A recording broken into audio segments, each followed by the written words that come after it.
सणासुदीचे गौरी गणपतीचे दिवस आले, श्रावण महिना आला की आपल्याकडे आपल्या जवळच्या माणसांना भेट देण्यासाठी काय काय ऑर्डर करायला लोक सुरुवात करतात। आत्ताच एकांनी आपल्या मूळ गावी गणपतीला जाण्यासाठी बरोबर घरच्या लोकांना नेण्यासाठी काही वस्तू बनवून मागितल्या। त्यातली ही एक आहे प्रवासी बॅग। ह्याचं एक वैशिष्ट्य म्हणजे ह्याला एक वरच्यावर काहीतरी ओला टॉवेल, ओले कपडे असे ठेवता येतील असा एक वरच्यावर छोटासा आपण खण केलेला आहे। आणि ही आतमध्ये प्रवासी बॅग। हा इथे एक मोठा खण आहे, हा एक छोटा आहे, ह्या बाजूला एक चौकोनी खण आहे आणि ह्या बाजूला एक चौकोनी खण आहे। ही बॅग आपल्याकडे खूपच लोकप्रिय आहे आणि ज्यांना हलकं म्हणजे बॅगेचं मुळात वजन जास्त नको आहे त्यांच्यासाठी तर ही हलकी फुलकी बॅग खूपच छान आहे। त्यांनीच दुसरी एक ही बॅग घेतलेली आहे, ह्याला आपण डफल बॅग म्हणतो। ह्याच्यामध्ये हे दोन मुख्य भाग आहेत, हा एक मुख्य भाग आणि हा एक मुख्य भाग आहे। त्याला बाहेरच्या बाजूने एक असा कप्पा आहे, ह्याच्यात तुमचा आडवा मोबाईल मावतो, तसाच एक खण इकडे आहे। तर ही सुद्धा बॅग खूप लोकप्रिय आहे।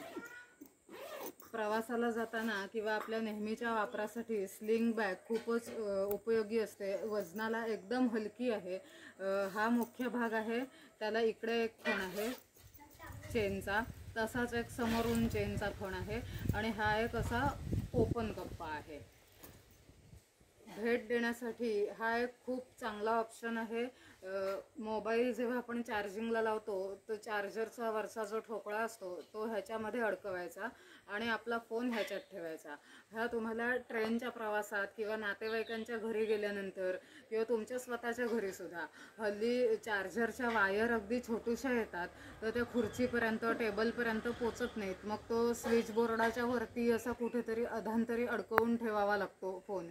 त्याच्याऐवजी जर ह्याच्यामध्ये ठेवला तर ह्याच्यात अगदी सहज सुरक्षित फोन राहतो आणि अगदी तुमच्या बजेटमध्ये बसणारी अशी ही खूप छान भेटवस्तू तुम्ही नातेवाईकांना द्यायला नक्की विचारात घेऊ शकता।